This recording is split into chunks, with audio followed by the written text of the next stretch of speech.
আমরা র্যান্ডম একটা সংখ্যা নিই যেখানে শেষে পয়েন্টের শেষে 5 থাকবে না, অর্থাৎ 0 যে না আসে, আমরা ইন্টেনশনালি এরকম একটা সংখ্যা নেওয়ার চেষ্টা করি।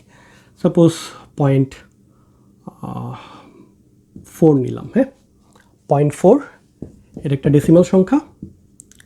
এটাকে আমরা কিসে কনভার্ট করতে চাই? আমরা এটাকে অক্টালে কনভার্ট করতে চাই। তো যে কাজটা করতে হবে, বারবার 8 দিয়ে গুণ করতে হবে।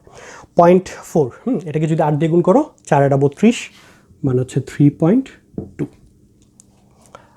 এটা আশা করি পারবা সবাই। এবার 0.2কে মাল্টিপ্লাই করতে হবে।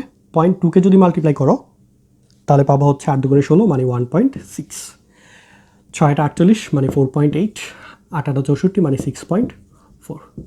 আবার দেখো 0.4 তার মানে আবার পাবো হচ্ছে 3.2, কারণ 4 এটা 32।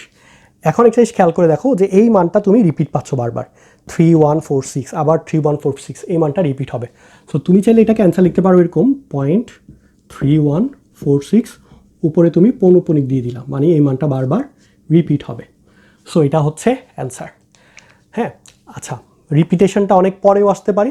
যদি রিপিটেশন 4 ঘরে পেয়ে যাও, পৌনঃপুনিক দিয়ে দিতে পারো, আর যদি রিপিটেশনটা না পাও তাহলে তুমি ডট ডট ডট দিয়ে দিবে। আমরা এখন আরেকটা প্রবলেম প্র্যাকটিস করি যেখানে হয়তো রিপিটেশনটা একটু পরে আসবে।